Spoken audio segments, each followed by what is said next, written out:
Halo, Assalamualaikum warahmatullahi wabarakatuh. Ketemu lagi dengan Insan Tutor, channel pemersatu YouTuber pemula. Baik, teman-teman. Ini ada sesuatu yang menarik yang sebagai pembelajaran buat kita semua ya. Karena saya barusan dihubungi oleh salah satu subscriber. Entah subscriber entah bukan, tapi di TikTok ya. Di TikTok bahwasanya memang konten saya ini tidak mendidik sama sekali. Katanya kasar, dan intinya adalah tidak sepemahaman, tidak setuju dengan apa yang saya bicarakan. Dan itu terjadi komunikasi karena ngakunya sih subscriber saya ya, tapi ya nggak masalah karena ini masukan ya, karena ini masukan.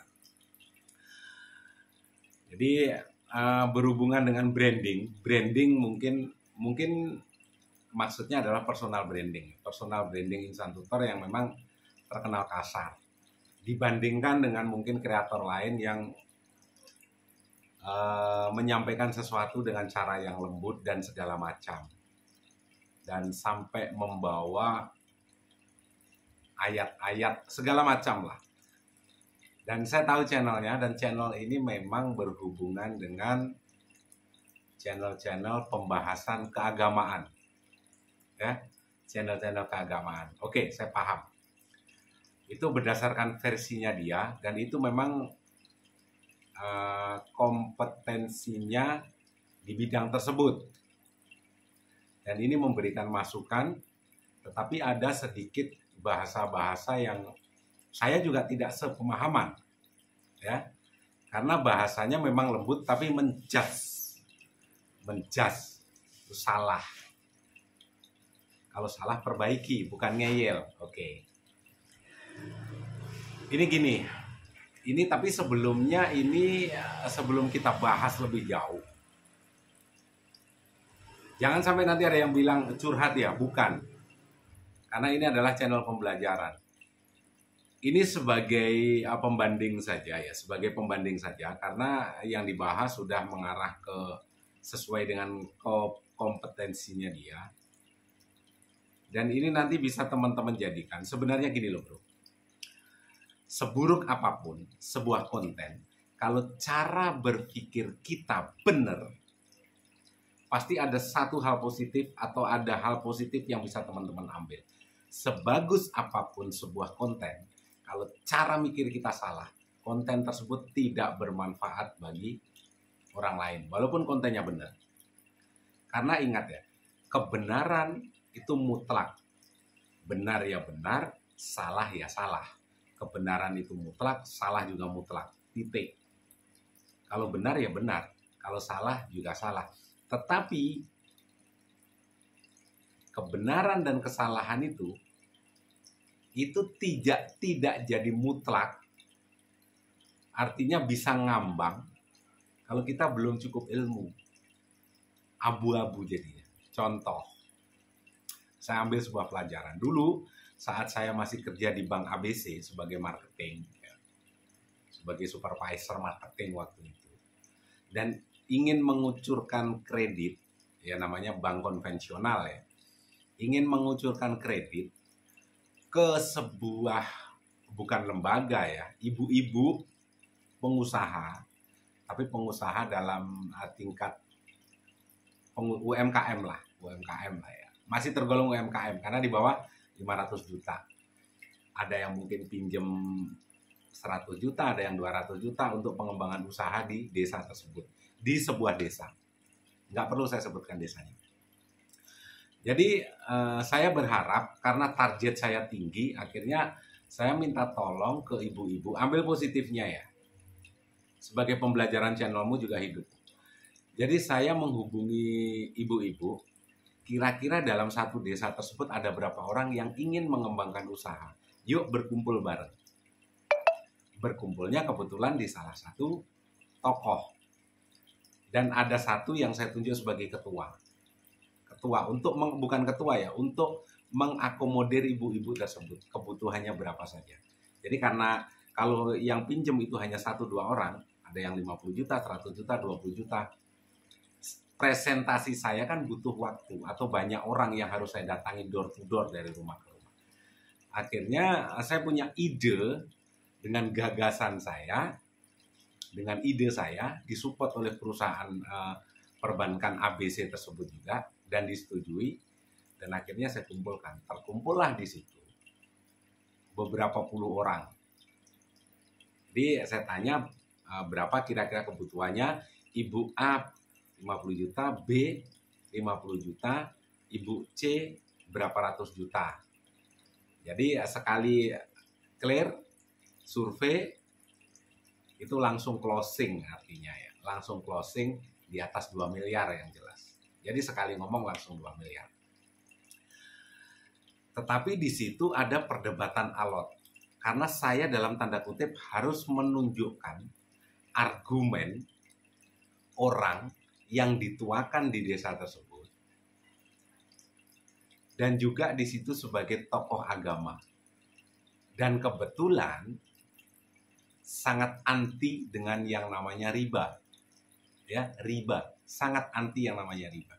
Dan kebetulan tokoh tersebut juga orang yang mampu, termasuk pengusaha. Ya, tokoh agama tersebut termasuk seorang pengusaha. Jadi di sela-sela saya presentasi, beliau masuk juga, memberikan wawasan juga, karena saat itu belum ada yang namanya bank syariah dan segala macam, dan saya di bank ABC tersebut masih bank konvensional tentunya kan. Gaji juga dari bunga tentunya, dari bunga yang mungkin bagi sebagian orang riba katanya, ya kan. Akhirnya terjadi perdebatan, dan saat itu apa yang saya sampaikan langsung diambil alih, dipotong di pertengahan. Kalau saran saya, ibu-ibu jangan ngambil di sini, atau jangan ngambil dengan cara seperti ini karena riba. Bahkan keluar ayat juga hampir sama ini, ya hampir sama. Tetapi yang berkomunikasi dengan saya ini langsung menjas, lo salah, jangan ngeyel. Ini ayatnya, harus banyak belajar dulu. Oke, ya. Jadi di situ kita kembali. Akhirnya tokoh tersebut di tempat kami berkumpul, ya keluar ayat-ayat juga. Riba, memakan riba sama dengan berzina dengan ibu kandungmu. Bla bla bla segala macam. Ya, segala macam. Tetapi saya tahu juga, karena sebelum saya ke sana, saya sudah pikirkan, ini nanti menghadapi orang ini yang tahu sedikit ayat, tetapi tidak tahu bagaimana dunia ini bekerja, repot. Artinya pasti saklek, pasti saklek. Jadi apa yang disampaikan harus diikuti, apa yang disampaikan berdasarkan dalil dan ayat-ayat itu pasti benar, ya pasti benar. Menurut dia. Ya, menurut dia. Tetapi begini, saya sudah persiapkan tokoh tersebut, kira-kira apa yang disampaikan, pasti arahnya ke sana. Dan benar yang terjadi. Ya, setelah ceramah ABC, akhirnya mungkin beberapa ibu-ibu tersebut ada yang terbuka pikirannya. Ada yang mungkin antara jadi dan tidak untuk menerima kucuran kredit. Siapa yang dirugikan? Nah, tentunya kan saya sebagai marketing, ya. Ada kemungkinan nggak closing kan? Dengan ayat-ayatnya dia, dengan versinya dia. Saya tidak menyalahkan, tidak. Dia benar, ayatnya benar, yang disampaikan benar, tetapi untuk saat ini dia tidak tahu. Tokoh tersebut tidak tahu bagaimana dunia ini bekerja. Akhirnya saya cari informasi. Dan ternyata dalam satu kampung tersebut banyak sekali para petani yang menggadaikan tanah, ya, yang menggadaikan tanah garapannya ya ke bapak tersebut. Dan saat itu sempat disebut, daripada minjem seperti ini, mending kamu gadaikan tanah, jelas, nggak riba. Ya, perjanjiannya adalah gadaikan tanah minimal 1 tahun, ya gadaikan ke saya akan bantu kamu, katanya, ya, dengan gadaikan tanah. Saya nggak minta hasil, nggak minta bungamu, ya, nggak minta bungamu. Berapa kamu gadekan ke saya? 100 juta. Dalam 1 tahun saya kembalikan 100 juta. Nah, dia sudah ada, saya juga udah ada celah. Oke. Di satu sisi ngomongin riba, dan di satu sisi saya ada kepentingan di situ. Artinya kan ada konflik kepentingan. Yang saya sampaikan apa? Oke Pak, riba. Jadi keberanian saya sudah mulai muncul ya. Dan akhirnya Bapak nggak ada tanah. Ya, nggak ada tanah. Ini kira-kira yang kejam ini riba atau belum saya judge bahwa Bapak kejam, belum ya. Saya ajak dia untuk berpikir. Seseorang menggadekan tanah, artinya apa? Tanahnya kan ada di Bapak. Yang terjadi apa? Yang digadekan tanahnya, artinya selama 1 tahun, belum tentu juga itu ditebus. Akhirnya ada kemungkinan tanah tersebut kan yang digadekan kan tanahnya, bukan suratnya, bos. Jadi bisa jadi dalam waktu 1 tahun atau 2 tahun sebelum tanah itu ditebus, orang itu kehilangan mata pencaharian. Ya, orang yang menggadekan tersebut kehilangan mata pencaharian, bisa-bisa nggak makan. Karena tanahnya yang digadekan. Tetapi kalau di bank yang digadekan apa? Suratnya. Surat. Pemilik tanah masih ada kesempatan untuk menggarap sawahnya, untuk hasilnya, untuk kebutuhan keluarganya, dan untuk isi perutnya. Nah, kalau tanahnya yang digadekan ke Bapak, keluarganya kehilangan mata pencaharian, bisa jadi perutnya kelaparan. Kerja mana nih kira-kira? Bank atau Bapak? Riba, ya saya sepakat. Sepakat riba ya, sepakat. Tetapi lebih kejam mana? Yang menggade tanah, dalam 1 tahun atau 2 tahun, belum tentu tanahnya itu bisa tertebus. Kehilangan mata pencarian. Karena nggak bisa digarap lagi.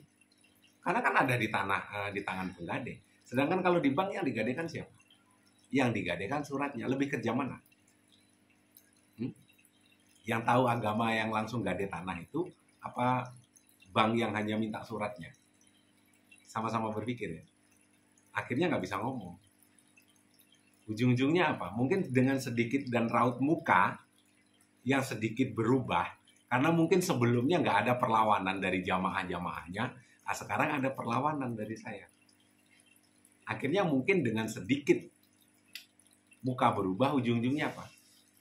Saya hanya menyampaikan kebenaran. Terserah dah ibu-ibu yang memutuskan. Toh juga yang bayar bukan saya. Mentoknya di sana. Tapi dengan tutupan sekian saja. Assalamualaikum warahmatullahi wabarakatuh. Tapi dengan muka yang berbeda. Artinya ada kekesalan di sana. Benar itu mutlak, salah itu mutlak. Tapi ingat, kebenaran itu siapa yang menyampaikan? Tidak jadi mutlak. Kalau yang menyampaikan itu orang kurang ilmu, ya seperti ini tadi. Mudah-mudahan ini menjadi pembelajaran ya bagi kita semua ya. Terus artinya apa hubungannya dengan channel kita? Bro, saya kasih tahu ya, kalau bisa samakan persepsimu. Orang benar tapi ngomong di tempat yang salah, itu nanti akan ada perlawanan dan bisa jadi salah. Walaupun itu kebenaran itu mutlak, kalau yang menyampaikan orang yang kurang ilmu, ini bisa tidak benar lagi, nggak jadi mutlak lagi. Hubungannya dengan channel, Bang. Teman-teman nonton channelnya A, walaupun itu